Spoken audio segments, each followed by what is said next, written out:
duraanuu sababni miidhama kooti miidhaga keeti duraanuu wayyu edaanuu duraanuu sababni miidhama keenya miidhaga keeti. Egaan dibadheen isinitti argisiisa jechuudha. Koolgeeticha dibadheen koolgeetis dura qopheeffadhe sanii akkaataa dibadhu kunoo bakka tana hin jirti. Kunoo bakka tanatti na baatee turte jechuudha. Kunoo bakka tana argitanii bakka kanatti na baatee turte ofirraa hin balleesse akkasitti gadi qubattee hafti jechuudha. Ammas immoo bakka isaa inni itti na bahu fedhu kunoo bakka tanatti godha. Ashamaa harka fuudhee jaalatamtootaa fi kabajamtoota hordoftoota Hinaantubee akkam jirtu nagaa keessanii ani nagaa kootii galata rabbii baga nagaa fayyaa taatan isinillee isinin jecha asumarraa warri chaanaalii Hinaantubeedhaa fi haaraa taatan subscribe share like gochuudhaan maatii keenyatti dabalamaa isinin jedha. Akkasumas har'a immoo qophiin ani isiniif qabadhee dhufe akkamitti fuula keenyarraa finniisa battaluma sanitti yookaan immoo daqiiqaa muraasa booda akka nurraa badu akkamitti taasisna baay'een keenya beekuu dandeenya. Garuu warri hin beekneef yookaan warra hin balleessu soba jedhanii yaadan jechuudha.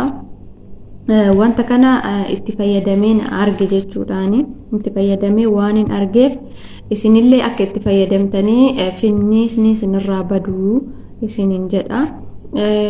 Akkaataa itti dibannee koolgeetii kana finniisa itti ofirraa balleessinu isinittiin himaa hamma tokko jechuudha. Waan hin beekurraayi isinis immoo akka itti fayyadamtanii namoonni finniisa qabdan akka itti fayyadamtanii faayidaa isaa bartanii isinin jedha. Akkuma argitan koolgeetiin na bira jira. Koolgeetiin as jira. Asitti immoo baalziinidha. Baalziinii kanan biraatis jira garuu ani kanan fayyadamu fuula kootiifillee kana isa kaanis fayyadamuu ni dandeessu. Ani ammaaf kanan fayyadamaa jira jechuudha. Baalziinii hin baay'isnu xinneessineetti itti godhanna jechuudha fuula keenyatti. Akka finniisa nurraa balleessu qofaaf itti goona akka nun gubneef jechuudha. Baalziiniin koolgeetiin kun nama gubaa akka inni baay'inaan nun gubneedhaaf jechuudha kan nuti itti fayyadamnu jechuudha. Kan nuti baalziinii kana itti maknuuf jechuudha.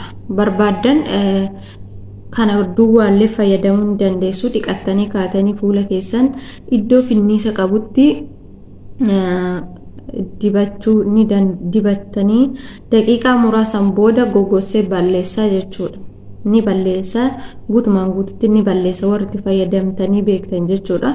Anaaf na fayyadeetiin jira na fayyadee jira jechuudha. Koolgeetii baay'ee tokko fuula bakki finniisni namatti bahe finniisa san gogogsee balleessaa jechuudha. Kanaafi haala itti fayyadama isaa baalziinii kana wajjin walitti makee yeroo isinitti argisiisu nafaana turaa isinin jedha. Baalziinii kana waliin ani amma qodaa biraa balleessuu yookaan qodaa biraa hin fuudhu. Ani asumarratti koolgeetii godhadheen asumarratti koolgeetii kana hamma kana nan godhadha. Hamma kana nan godhadha. San booddee baalziinii xinneessin maankadhaan jechuudha. Baalziinicha kana sinti mul'ata jedhee yaada itti dabaladha jechuudha. Xinneessee haala kanaan xinneessee jechuudha. Hin baay'ateeyyuu maaliif jennaan akkuma nan gubneef malee waan biraatiif miti. Xinneessinee jechuudha. Baay'isneetillee hojjechuu ni dandeenya. Baay'isnee walitti hojjetannee lafa godhachuu ni dandeenya jechuudha. Nuyi warri yeroo yeroodhaan hin hojjennu jettan baay'istanii qodaa biraatti hojjettanii ani amma isinumatti argisiisuudhaafini qodaa biraatti illee hojjettanii lafa godhachuu ni dandeessu. Isin akkanatti koolgeetii kanaa fi baalziinii kana haala kanaan waliin bukeessina. Amma kinoo waliin bukeessee jira jechuudhaani.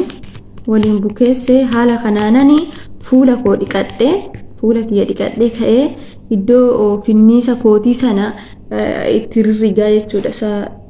Dheengadda jechuudha. Guyyaan viidiyoo isinii waraabu finniisni wayii narra jirti turte haala kanaan ofirraa balleesse jechuudha. Bakka finniisni jiru yeroo dibdanii kaatanii daqiiqaa 10 shaniin booda yoo akkanatti harka keessan rigdan finniisatti sun gogogdee jirti jechuudha. Amma dibadhee kanan jechuudha. Ani dibadhee akkaataa itti dibatamu isinitti argisiisa jechuudha. Baalziin immoo hin baay'istanii. Ani baalziin kana fayyadamaa jira jechuudha. Inni gubbaarran baalziin jedhameetu jechuudha. Isallee isiniif maxxansa bitachuu ni dandeessu jechuudha.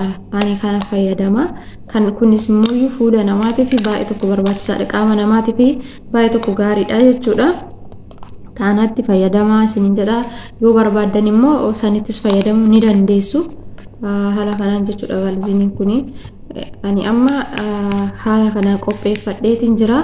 Fuula koo yeroo dhiqadhee yeroo boqonnaa qabu yeroo namni na yaamne yeroo nayyaamnetti yeroo hojii koo xumuretti jechuudha. Fuula koo dhiqadhee iddoo qaama kiyya iddoo na finniisa na baase jechuudha. Fuula kiyya irratti iddoo sanatti godhadhaa jechuudha. Amma deemee tanani akkaataa itti godhatan isinitti argisiisa jechuudha. Namoonni baay'een hin beektu fayyadamtanii argitan jedhee tanan yaada. Kanaaf immoo anis itti fayyadamee isinitti argisiisa jechuudha. Akkasii galatooma. Akkasumas immoo wantoota gaafii isinitti ta'ee gaafachuun wanta beekurraan illee isinii deebisuudhaaf qophiidha isiniin jedha. Waanan argadhe wanta ofii kootiitti fayyadameedha. Finniisa akkaataa itti kana jechuudha. Irra caalatti wanti yeroo gabaabaa keessatti namarraa balleessu isa kanaadha jechuudha. Duwwaa isaas itti fayyadamuu dandeessu. Akkasumattis immoo itti fayyadamuu ni dandeessu jechuudha. Koolgeetii kana duwwaa isaatis dibachuu ni dandeessu bakka finniisa sanii. Yoo inni immoo nama gubaa waan ta'eef xinnoo baalziinii itti makattu jechuudha. Irra caalaa baalziinii wajjiniin wayyaa garuu kophaa isaallee ni fayyada isiniin jedha. Amma itti fayyadameen isinitti argisiisa nafaana tura. Egaa amma dibadheen isinitti argisiisa jechuudha. Koolgeeticha dibadheen koolgeetis dura qopheeffadhe sanii akkaataa dibadhu kunoo bakka tana hin jirti. Kunoo bakka tanatti na baatee turte jechuudha. Kunoo bakka tana argitanii bakka kanatti na baatee turte ofirraan balleesse akkasitti gadi qubattee hafti jechuudha. Ammas immoo bakka isaa inni itti na bahu fedhu kunoo bakka tanatti kanatti godha. Baay'istanii hin riddanii garuu akkanatti itti gootu. Fuula keessan guututti illee godhachuu ni dandeessu akkanatti. Bakka inni sin bahee hundatti jechuudha.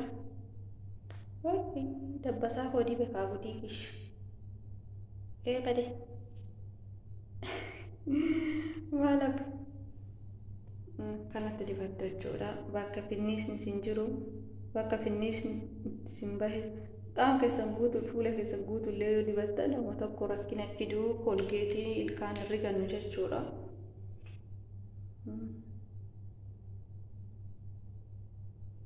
Ija keessanitti dhiyeessina ija keessan isin gubuu danda'a.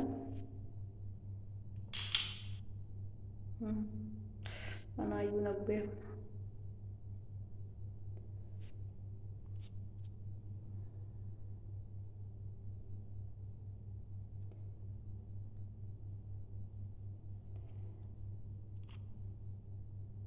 Haala kanaan jechuudha. Baay'ee guba bakka finniisaa sirriitti guba.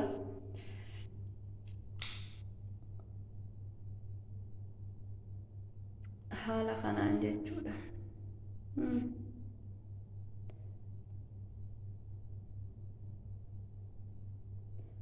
Finniisa tanata.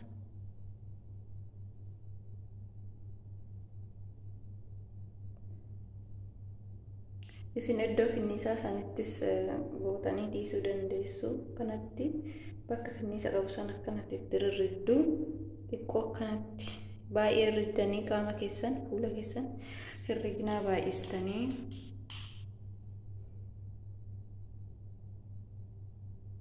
akkasiin isiniin jedha. Kunoo haala kanaan dibadheen jira. Itti fayyadamaatoo faayidaa isaa laalaa isiniin jedha ani fayyadamee waan hin argee dhabe dhugaa dubbachuu fi finni sabaa himatti balleessaa isiniin jedha koolgeetiin baay'ee tokko qaama namaatiif finni isaaf gaariidha.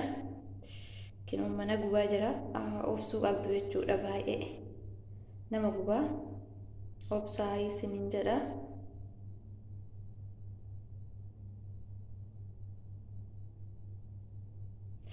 Akkasii kinoo haala kanaan itti fayyadamaatu laala daqiiqaa 10 akkasuma teechisaatu ofirraa dhiquu ni dandeessu isiniin jedha ulfaadha.